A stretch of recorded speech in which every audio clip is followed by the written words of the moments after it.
Good evening and welcome to ABC Action News at 6. I'm Wendy Ryan. And I'm Lauren St. Germain. Paul is on assignment. So when your kids head back to school next month, you may notice more cameras near your child's school. The goal here is to catch drivers speeding in school zones. It's part of a new state law to better protect students. But recently, our investigative reporter Katie LaGrone uncovered flaws in Florida's new school zone camera law. Those flaws leaving drivers really confused, frustrated, and paying the price. One shouldn't have to guess or be baffled by what's right and what's wrong. I really think it's a money grab. You do? Yes, I do.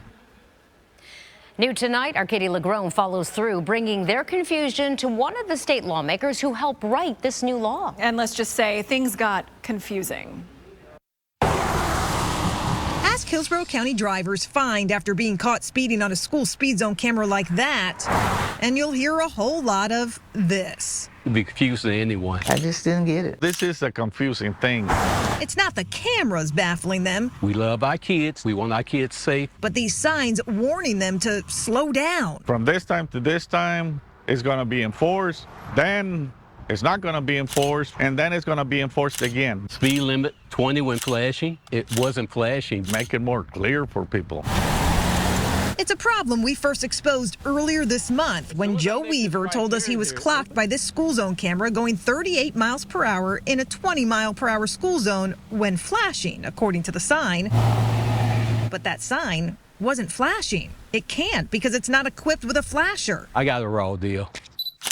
Weaver was so frustrated with the $100 fine he received, he appealed it. Well, since I didn't see it flashing light, I assumed the speed limit would be 40. The local magistrate agreed. That's a great argument, and I agree with you 100% that if that light is not blinking, people are going to think it's safe to do the speed limit. Right. But because of how the law is written, his citation was upheld. Same for other drivers who believe these new school zone cameras are generating a lot of money and a lot more confusion. We, the public, probably got caught by surprise. It's expensive. Juan Calderon was fined $300 in violations for 3 back-to-back-to-back tickets in a school zone with signs posting 4 different start and stop times. In a way, I felt like it was an entrapment. Martha Foster also got a triple hit. I'm on a fixed income. I'm shocked. I was shocked. According to the state's new law, school zone cameras can operate 30 minutes before school, during, and up to 30 minutes after school. Drivers are only cited if the cameras catch them going faster than 10 miles over the school zone limit. While the law mandates that signs designate school speed zone limits and the times, when it comes to these signs with a flashing beacon, it's not clear if the beacon has to be flashing for a driver to get caught. According to the law, flashing beacons can be used as an alternative to posting the times. So in Hillsborough County, drivers who believe they were misled by the sign are out of luck. Per statute, you either have to have the sign or the beacon. You're not required to have both. Confused yet? You're not the only one. It seems like it might be a little bit confusing to the driver. Those are problematic issues. I don't like the statute. Handcuffed with the statute. I think we need to revisit the statute. I am concerned about the cameras causing confusion. Republican State Representative Susan Valdez co-sponsored the new law. Got to use common sense. If you don't have a flasher, how are you going to put a sign up that you're going to give them a ticket? They're reading that saying, well, it's either or. As long as we have the sign up there, it doesn't have to be flashing. After a few minutes of our own back and forth. If it's not flashing, it's because it's not a school zone at that time. Let me just look at this law, because I feel like I'm not understanding you, or because it says, let's see. Even she needed clarification. See if he answers.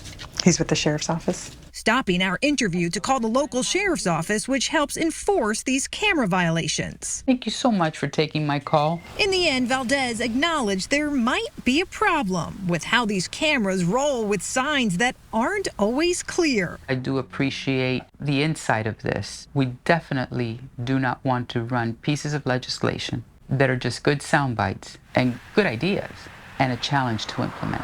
I don't like gotchas. Which is exactly what these drivers believe happened to them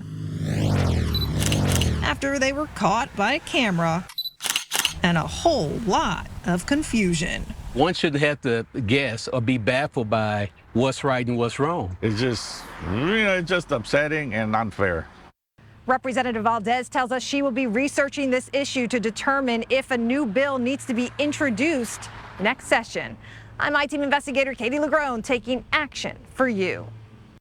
Katie, thank you. In addition to her investigation on these school zone cameras, Katie also was the first to expose issues with cameras on Florida school buses. She uncovered there was no system in place for drivers to appeal their speeding tickets in some counties. Months after she started reporting on this problem, state lawmakers passed legislation to fix it. If you feel like you were unfairly ticketed by these types of cameras, scan that QR code on the bottom of your screen. That will take you to this form on our website where you can share your story with Katie.